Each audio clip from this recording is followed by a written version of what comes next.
So welcome everyone back to the 2x2. Today we have Nicki Monson coming in from BP. She was a VP at BP. Say that fast many times. She's now a esteemed member of the Keenan Reid Strategies consulting team and all around a fantastic person. Nicki, welcome to the 2x2. Thank you. It's great to be here. Yeah, so this is our third try because Nicki and I have been trying to overcome some technical difficulties on both of our ends, like for a month now. Trust us with your cash, not with your podcasts, is the lesson there. So this is cool. So I have never asked you this question. So I'm going to start with something wildly out of left field. Since I know you, do you like the Wu-Tang Clan? I like the Wu-Tang Clan. I don't know. She doesn't know. Okay, do you know Cream, Cash Rules Everything Around Me? No. Okay, so this is the song that goes through my head. I will not sing it. Maybe we'll make that part of the intro here if I don't have to pay them royalties. There's this very famous Wu-Tang Clan song called Cream, C.R.E.A.M, Cash Rules Everything Around Me.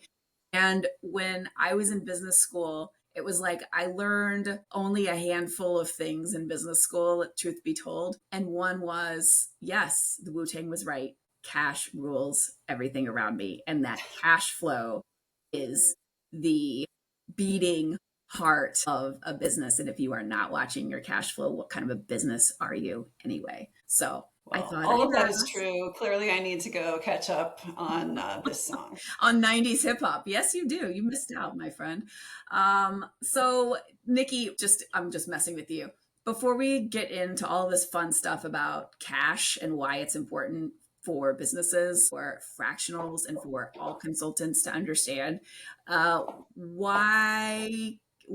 go through your amazing background and kind of give you some expertise here. So talk us through, you have a long career and successful career as a finance leader. Where has life brought you before you were here today? Sure. Yes. So long background in energy. Majority of my career has been in energy. Early days were operations, then made my pivot into finance, moving into global roles, running middle office teams, worked in the trading organization and also the downstream organization at BP. Cash was such a heavy focus at BP. I'm sure we'll get into that. From there, I've had other experiences. I was VP of finance at a legal technology firm, Stenograph. Exciting things happening there in the court reporting industry and disrupting that industry with new software products. And more recently now I'm consulting through Keenan Reid. I've been with the same clients since late last year and cash has been the focus. So excited to talk about all of this today, kind of all of the learnings and things we've been able to do with this client and how we're planning to package it for other clients to come. You said cash was obviously it's of critical importance, but was a big focus at BP. I imagine, and knowing the work you've done in applying best practices in our clients, what are some of the best practices that you took away from your experience there? Yeah. I mean, over the years I was there, cash became such a big focus for BP. And that was very significant at the point of the Deepwater Horizon oil spill for BP. It was a very tough time as an organization. And of course, the impact to all involved and in, the environment and what BP went through from a cash standpoint really just magnified the issue. And I just remember from there, cash was such a heavy focus all of the time. And cash forecasting, focusing on working capital, it was such a heavy emphasis that lived not just with finance organizations. It really went all through commercial teams, front office leadership, and so on. And so best practices, working capital and cash forecasting, is one of those best practices, knowing where your cash is, how your cash is being used, and having that view out into the future. That's really where an organization needs to be to manage their cash. Explain, not everyone that listens is a finance person or a cash expert. Can we go to the third grade level and kind of explain let's start with even what is working capital? Start with some of the real basics here. What is working capital? Talk about cash conversion and just some of the basic terms and concepts that you consider when you're Sure. managing cash flow? Yeah. Yeah. So when you think about what ties up an organization's cash, you can think of it in three elements. So accounts receivable, which is where a lot of our focus has been with the most recent clients. So these are funds that are owed to you for sales. So these are funds that are due on payment terms. The longer the payment terms, the more your cash is going to be tied up with that customer. So the customer is holding on to the cash, during that period of the payment terms. Once that the cash is due, it should be paid to us as the company. So AR is one, inventory is the next. So cash is tied up in inventory. So as long as that inventory is titled to you as the organization, your cash that is sitting there as cash waiting to be collected when those goods are sold. So that's the second component.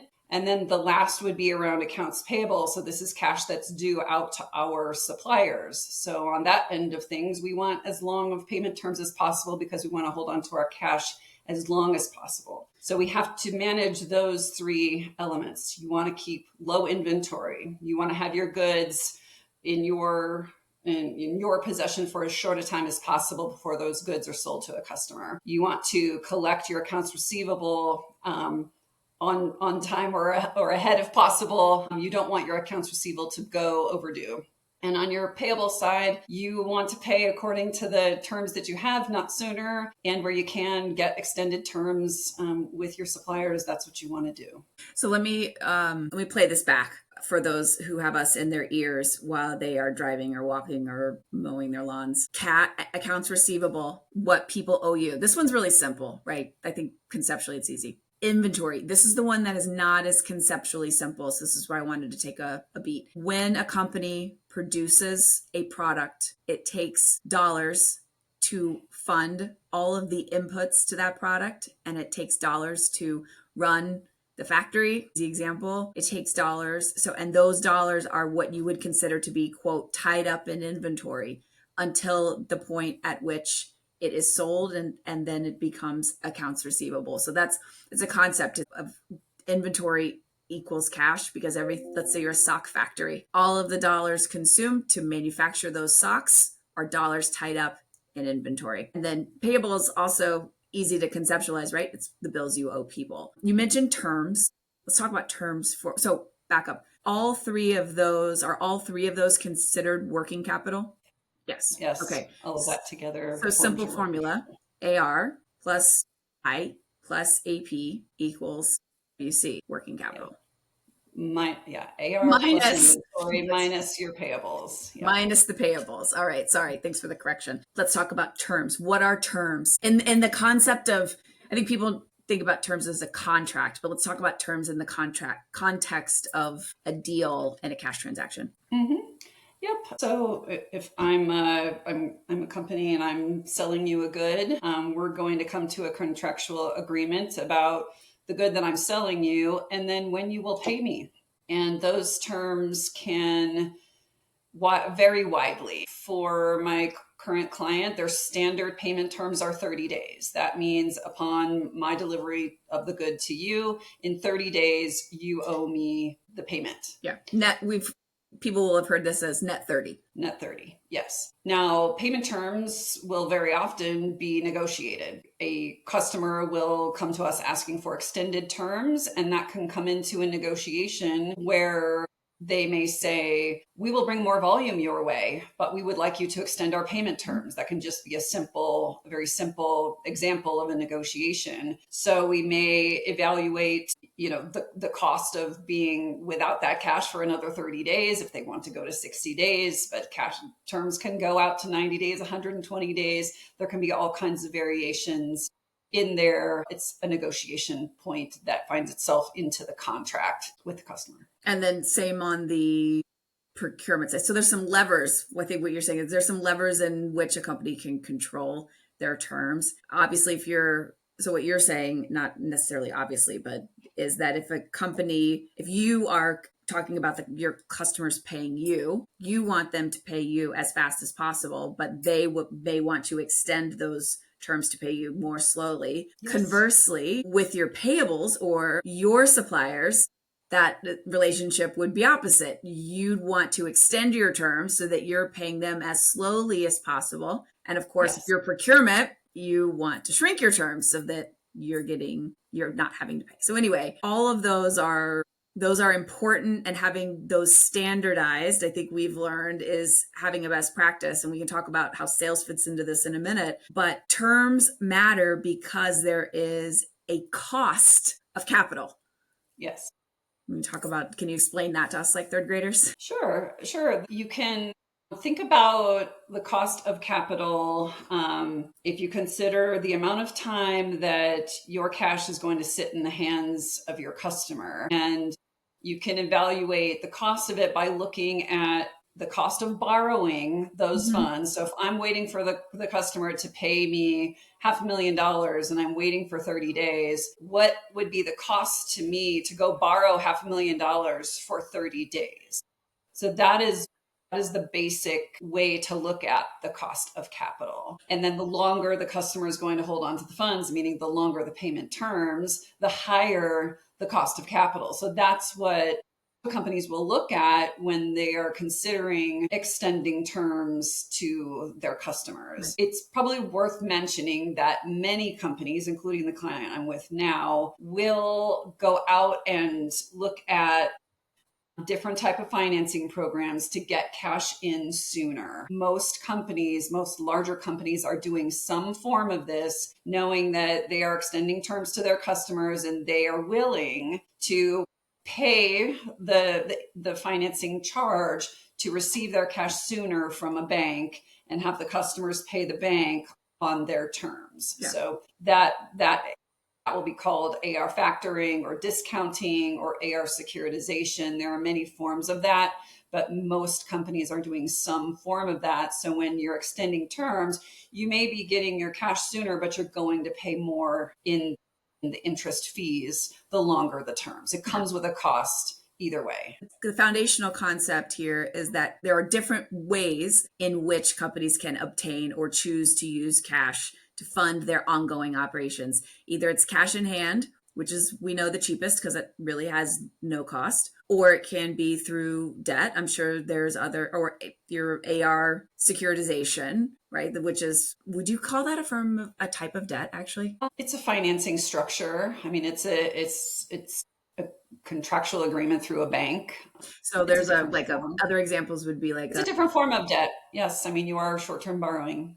Short-term borrowing. So there's, lines of credit people might be more familiar with because it's a consumer product. But AR securitization is almost akin. It's similar. It's not the same, but it's kind of similar in the sense that it's accessible. You have a certain amount you can access it, then you can pay that off quickly. And the shorter you hold it, the less expensive it is. And all of these terms, we talk about less or more expensive.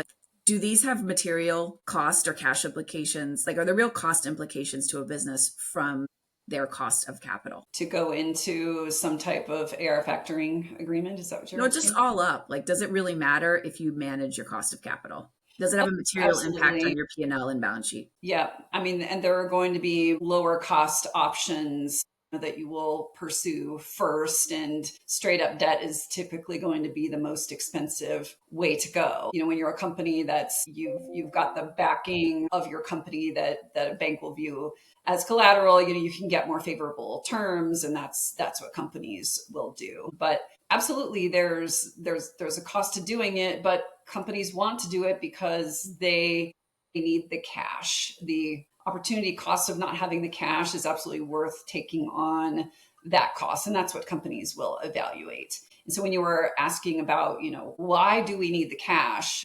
We need the cash for operations. So you need the cash to fund the business's operations. That's everything from your OpEx expenses to your capital expenses. So you need cash to invest in the business. Invest in operations, invest in people, in marketing, in capital that is going to be the investment that helps your company grow. This is why cash is so important. If your cash is tied up, you don't have this kind of access to it, you're going to struggle. you're going to struggle to fund, ongoing operations potentially, but also struggle to fund the growth. So this is why it's so critical to have an eye on it and be optimizing your cash. What does it look and feel like when the eye goes off of it? The eye's off the ball. What happens in the organization? It's a surprise, but this does happen that companies, it's a surprise to me, but companies get surprised that All the time, by the their way. cash is tied up and they don't have their eye on it. And why is that? I mean, I have a couple of theories about that. The top line revenue of the company gets a lot of attention, as does the bottom line. What is our top line revenue? What is our EBITDA? These get a lot of attention in business performance reviews. This is what the organization understands. A lot of the performance metrics are tied to these. Cash flow metrics absolutely give you the temperature of how you're doing with your cash. So those types of metrics for AR would be days sales outstanding, DSO. For inventory, days of inventory outstanding. And then on the payables side, days payments outstanding. Those metrics will absolutely give you the health of your working capital. Some companies don't have the focus that they should on those three aspects and then get surprised as to how their cash is tied up.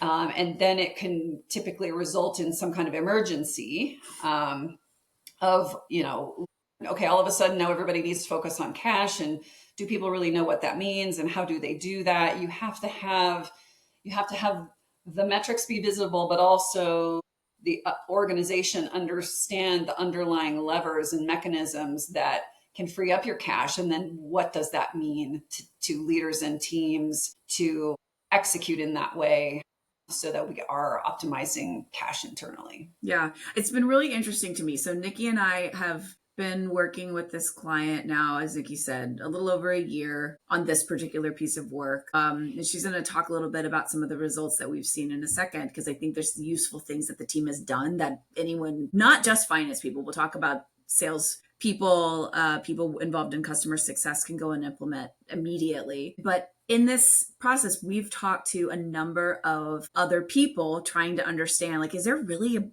I've just been completely surprised by how common of a problem this is. I'm surprised and I'm not. So I'm surprised because it seems like I learned one important thing in business school: cash rules everything around me, and that you should have that, as the leadership, the CEO, namely, and the CFO, namely, should be tracking this data, all the time. Turns out that doesn't actually happen. And then I thought, okay, well, this feels very common in manufacturing, right? Like there's a lot of, there's the amount of cash you need to operate the business is different than in, say, like technology or some other industries. And what I found is this is actually a really prevalent issue in technology for, I think, a bit of a different reason, but fundamentally, it's no one's looking at it. The focus is on the revenue, the top line and the bottom line, and the P&L review. And I asked Nicki a question about 2 months ago, and she pushed back on me. And my question was, but hey, okay, I think that this happens because this has been my career for 25 years. I've never and once in my career been in a performance review where anyone asked about DSO. Never. I haven't heard about it since business school. And Nicki said, no, people in finance. What did you say? You can tell me what you said. Yeah, just with my experience, that's not been the case. That focus on the top line, whether it's revenue, gross margin, whatever is the sort of measure of top line performance, it gets a very, very heavy focus. However, in my time at BP, I just can't emphasize enough on how much focus there was on working capital. I mean, from early days, the focus was, when I was in operations, a very detailed review of where was all of our inventory sitting, meaning gasoline, diesel fuel, jet fuel in tanks. How much are we holding? How low are we taking those tanks before they are resupplied? And a concerted effort to reduce our overall inventory levels. And it's material. I mean, these are material dollars that were freed up. So from an operational standpoint, before I was even in finance, I knew and understood that working capital was extremely important and was one of the top metrics I was being evaluated on. Come into finance and working capital forecasting, cash forecasting, very heavy focus. And we had cash targets that we did everything to hit on a regular basis. So yes, it really was ingrained in me. And that's not a unique situation. I mean, large global company, then going on to my next company at Stenograph, we had monthly performance reviews that did monitor our DSO, DIO, DPO. We had monthly explanations for how those day calculators were moving up and down and what we were doing to improve them. Yeah, it's very much been my experience that this is an important area of focus, but I can also see from a commercial organization, I can also see how in some companies this doesn't get the Yeah. play. Do you think that, so I think where we landed was there are certainly companies that look at this, but then there are companies that do not. Mm-hmm. Do you think at BP it was such a focus because of I mean, you can like look at the dynamics of that business and the cash flow needs, and then look at how prices constantly market led. And you can look at like the emphasis on having a trading organization. Mm-hmm. Is it just innate in the DNA due to the business model structure that would be the case? Whereas in technology, well, I'll pause there. I've got like this Yeah, technology I thing has can. really surprised me. Mhm. I mean, the capital that is constrained in a global energy company versus a technology company, yes, it would be the scale of that would be very, very different. Hmm. And yes, I could see how it wouldn't quite get the amount of attention in a tech company. When I was at Stenograph, we were a bit different from all of the other companies owned by the parent, and most of the rest of them were manufacturing. So I think in that sense, Mm, that's probably why we were still very focused on those working capital metrics, but working capital for us was nowhere near as material as the other companies. So yeah, it's going to be a bigger area of focus for those that have more capital tied up for yeah. sure. Just But when tech companies are looking to grow and scale, yeah, you bet they're paying attention to their cash because they need cash to do that. Yeah. So the dynamics, let's contrast these two industries. Within technology, and I'm talking last 15 years, so really SaaS and cloud-based technology, all of the dev costs really, I mean, the vast majority go up front in the development, and then through our and recurring revenue models, they make up that and then much, much, much more. You know, we're comfortable in startup phase being definitely unprofitable for years and years and years. We've all seen these examples. And then once they become profitable, they become very profitable. And so those margins give them the luxury of not having to manage cash as a priority in the same way that they manage churn, ARR, CAC, customer acquisition cost, customer success cost, and some of the dynamics around customer success. So culturally, this isn't it's not ingrained in their culture in the same way that it is in heavy industry. And I have just been like, as I've talked to people, I've been so surprised. And I'm not going to name the company's name. Some of these are people I know, but some of them are stories from really large name brand tech companies that you would think look at this. And even Mhm. now like their AR aging is bafflingly high compared to benchmarks because they've just never had to make it and even when they had to make it a priority, like Nick, I haven't even told you this. I'll tell you offline some of these stories, but like they've been going to their sales forces. Like we'll talk about the importance of sales in a minute, but like getting the salespeople to try and have the conversations to claw back cash and brand names, you would be shocked to hear. I was Wow. like, are you kidding me? So Yeah, that I would feel really kind of good surprise about me this. too. And I would think that, especially when tech companies are in the early phases of being a startup, they're relying on cash from investors Yeah. to exist. And you bet those investors should have an eye on their Well, cash, they do. They look at burn rate. Right, right. And so, that's where it also becomes a bit surprising. I think it just all depends on how quickly they're able to scale, how long are they in that phase of not yet in profitability, because the investors are going to have a pretty loud voice, because the cash isn't, the gravy train isn't going to be there forever. Yeah. So anyway, this has been a really funding. interesting. So Nikki and I have been working together on the side, on top of her client work, developing a short, relatively good price point for someone to come in and fix. We can come in and fix at least the DSO side. We're just looking at AR and fix that for companies in 45 days. And we'll talk about that in a second. I want to go back before we do and talk about the importance of credit policy. And Sure. we kind of glossed over that before, but it's one of the most critical levers, because let me give a little bit of a preamble here and then I'll have you talk about that. So why does credit policy matter? It matters because defense wins championships, to like say it like in the most base way, but like when companies manage their operation all up, but specifically their cash operation proactively, they can prevent these problems from happening in the first place. And the proactive management is very simple. One of the best ways to proactively manage cash issues is through managing the credit policy. So Nikki, you were talking through the puts and takes around, AR, or, cash in, cash out as related to credit policy. I learned this from you. What would you look for? Like, you're coming into a company. Okay, you've heard this problem. You're going to start asking about credit policy. What are you asking for? And what are you really looking for in terms of what is a good credit policy? Mm-hmm.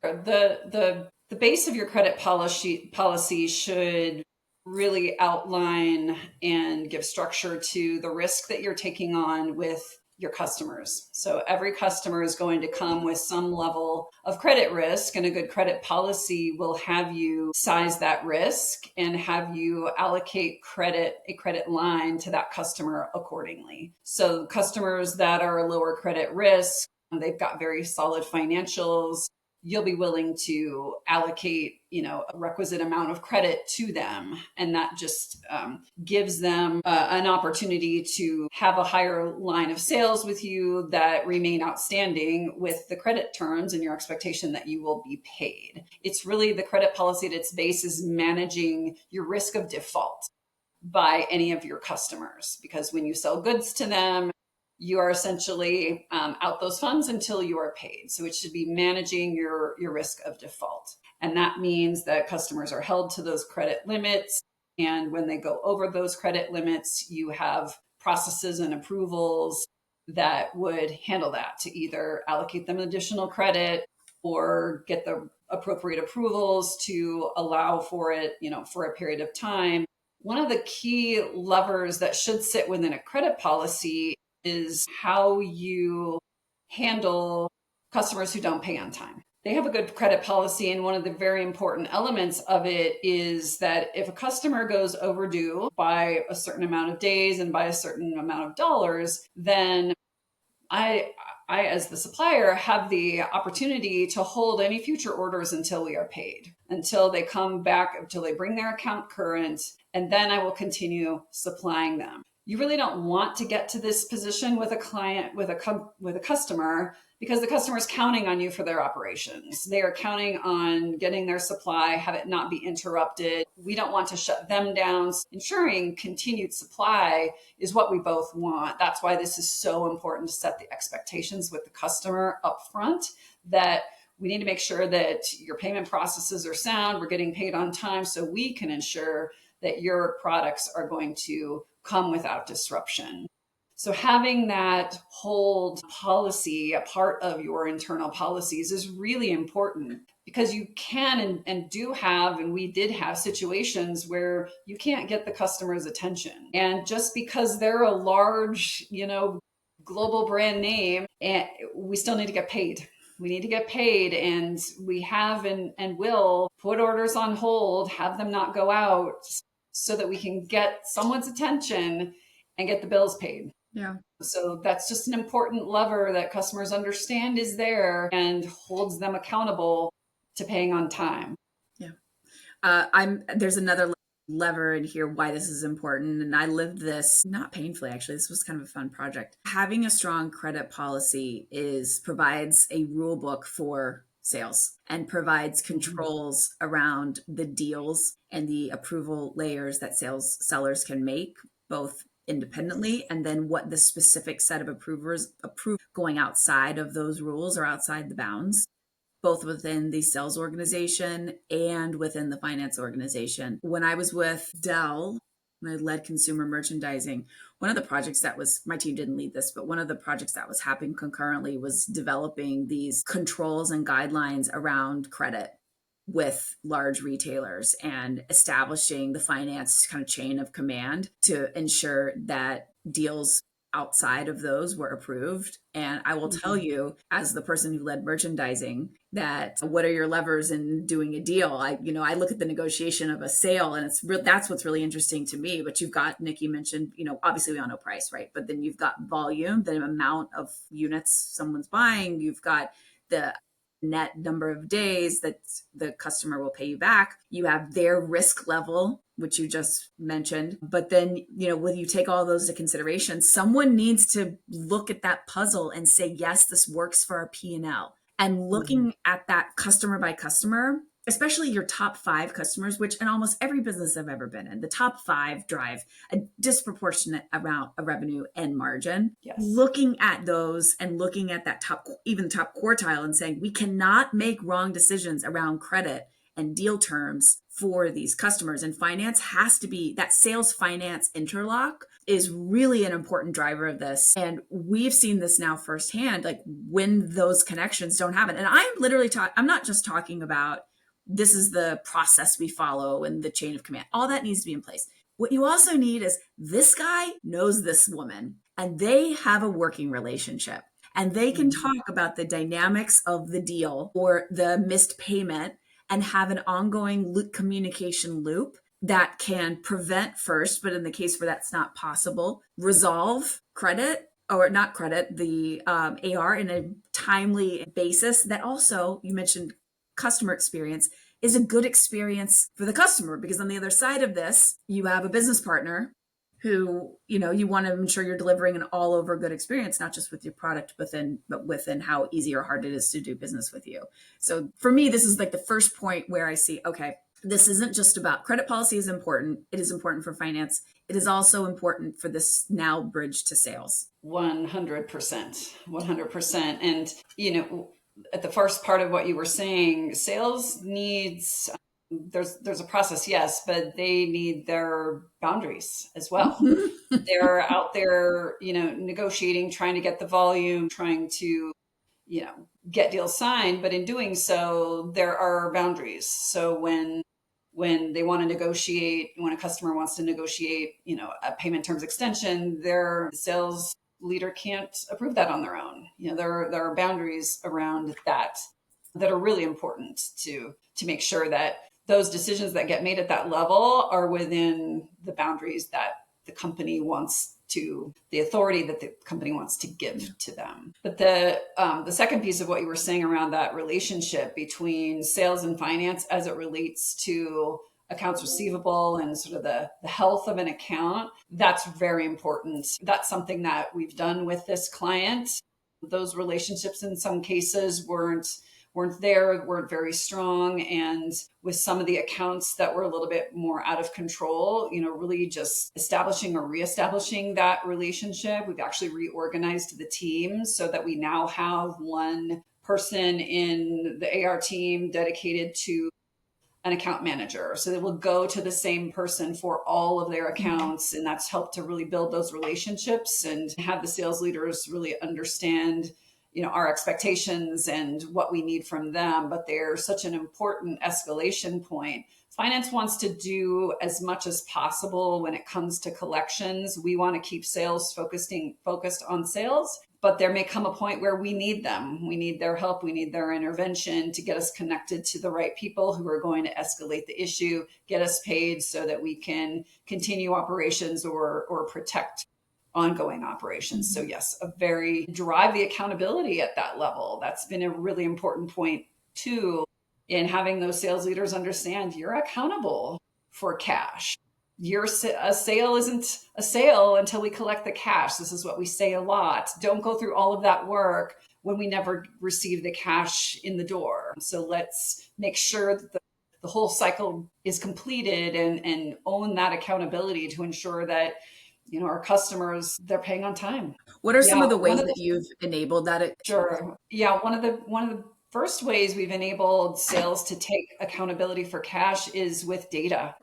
We wanted to make sure that they had the visibility to where all of their accounts stood at any given time. So we've been able to provide them with a dashboard where they can look at any point in time at the state of their accounts. So we have a very nice dashboard that can select their own name, see all of their accounts, see the aging of the AR, and down to the invoice level.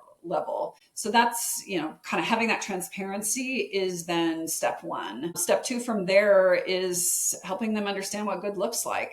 And knowing, well, what am I aiming for? It's not realistic to expect that all of your AR is going to be current all the time. Things do happen. Every company has a different payment process, and things go wrong. And we may have a quality issue or some type of return issue that may require a credit. Those things happen, and those are the things that consume most of the time. But having their accountability around the resolution of those issues and getting us connected with the customer where needed to ensure that we can get paid. So having that transparency was step one, driving the expectation for what good looks like, which really turned out to be a target for them of a percentage of AR less than 30 days overdue is the target that we've given them. And we're going to tighten that target going into next year. That's gone a long way. But to get all of that, you have to have the expectation set at the top.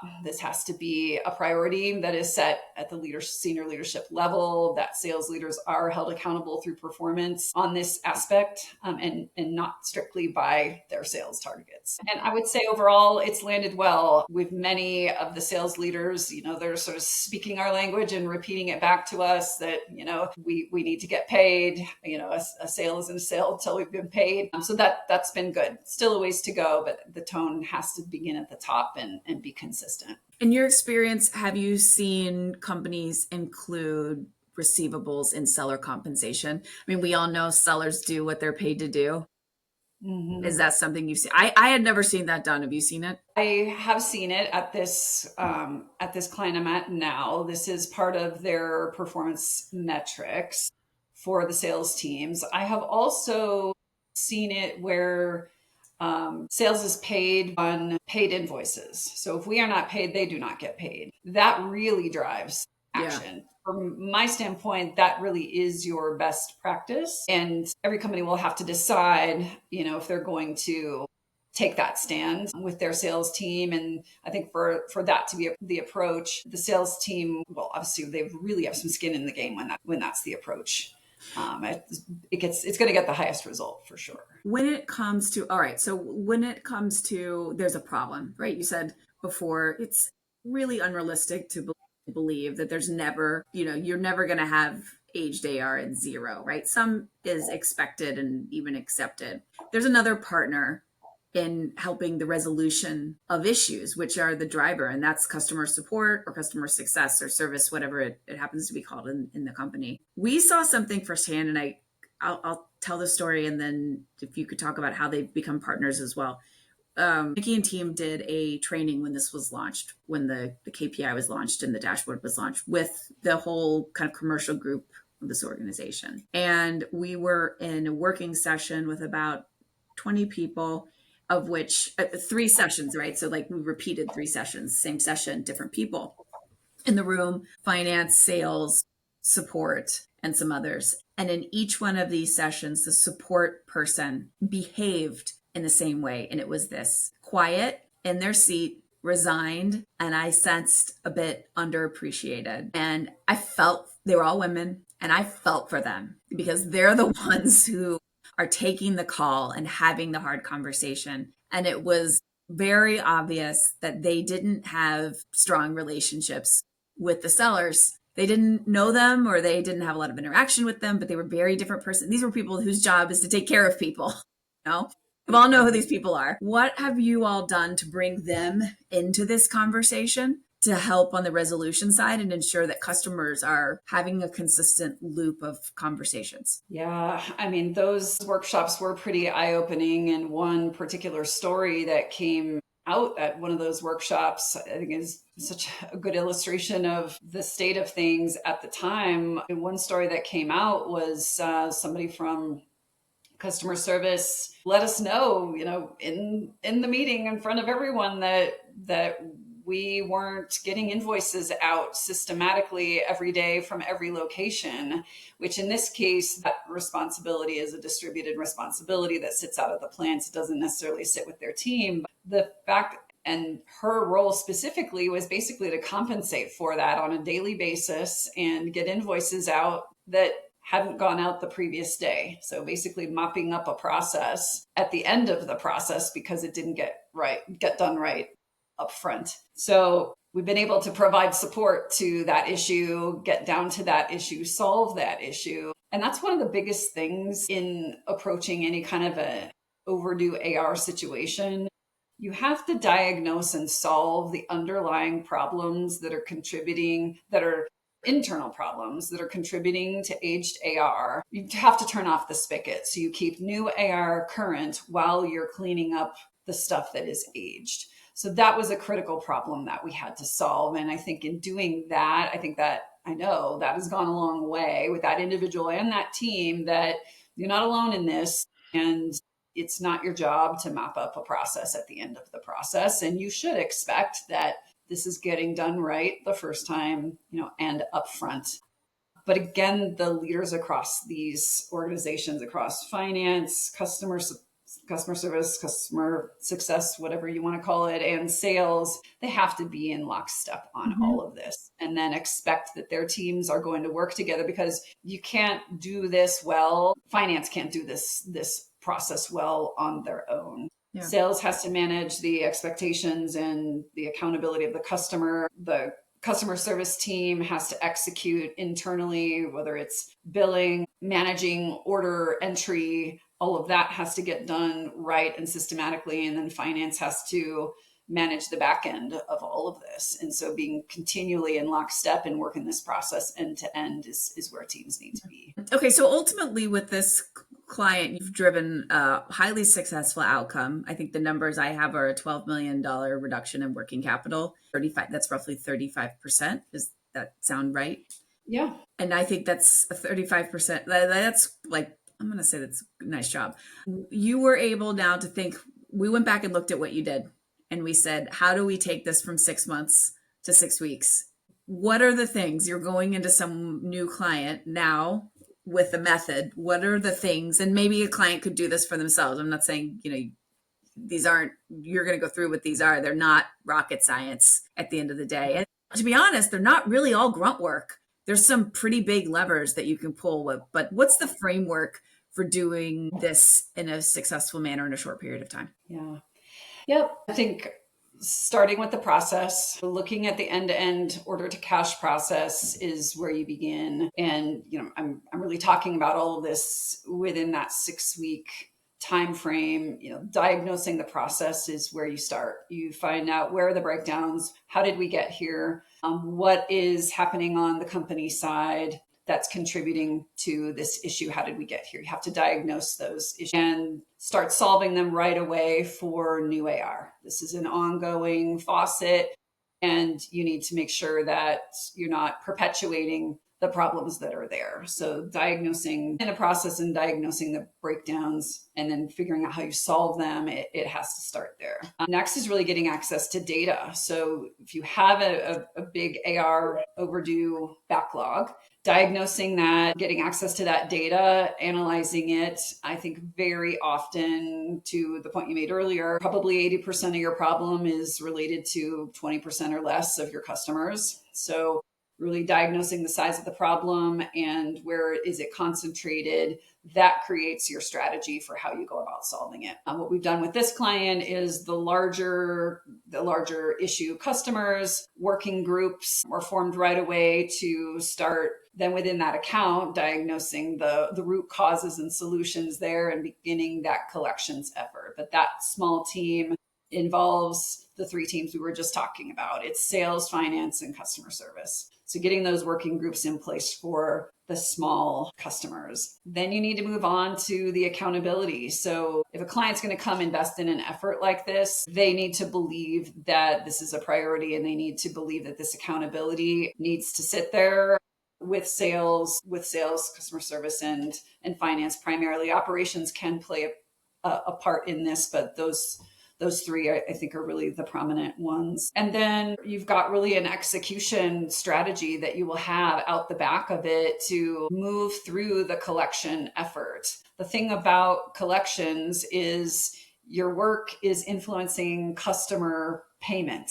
behavior, and you have to work out what you can do and what you can control, you as the supplier, and decide how you're going to use those levers, how you're going to get the attention of the customer to get paid. And those can be pretty nuanced decisions at times, because again, you're a partner with your customer, and you need to preserve that partnership, but also hold them accountable to pay. So you're kind of leaving the 6 weeks with that execution strategy. And there's also a sort of a data and automation element to it as well. One thing we were able to do with this client is automate dunning notices. So overdue notices that get sent out to customers, giving them basically a statement of their account. And so we were able to use basic tools to do that. Power Automate, leveraging data that sits behind our Power BI dashboard to see if a customer is overdue.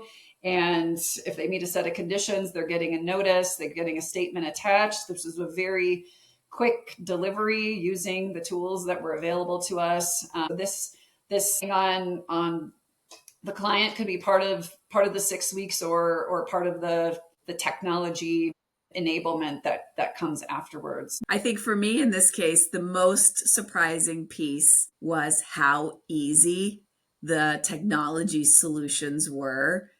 Yes. To implement. I coming from technology background, I was expecting platform shifts. And what I found was that literally emails weren't being sent. And that like Power Automate. So we brought in a partner to quickly work through some Power Automate workflows and get this ramped up, get a number of other things wrapped up, and map out that blueprint of what is possible in the very quick win bucket. And there are many things. I will also say we've done investigation on some off-the-shelf solutions. So if a company is more technologically advanced and open to AI solutions, there's other SaaS providers that are moving into that space now that I think are going to revolutionize a lot of how this is done. But what we're finding is the issues are often foundational and organizational and human in many cases. And that with some, thoughtful cleanup, the right data in place, and the architecture and executive support for making this a part of the culture, that a really rapid, big turnaround is much, much more possible than people think. It's been fantastic. It's just fantastic work by the team and by you guys. I'm continually impressed by what you're able to do. So nice work. So great. Well, Nicki, this has been, I'll leave it there. I think this has been, to date, our most informative and definitely dense. This is worth a second listen, I think, for many people who are not finance people. I think the finance geeks out there are going to be head nodding along with you. Anyone that is new to this area, I will tell you, cash rules everything around me, and you need to understand it regardless of if you're a consultant in marketing, HR, strategy, tech, anything. Like, the cash is fundamental to the business. If you don't understand this the first time, re-listen to it so you can have thoughtful conversations with your clients and be really asking the right questions around the cash implications of decisions that they're making. But Nicki, thanks as always. It's wonderful to talk to you. That's it for today.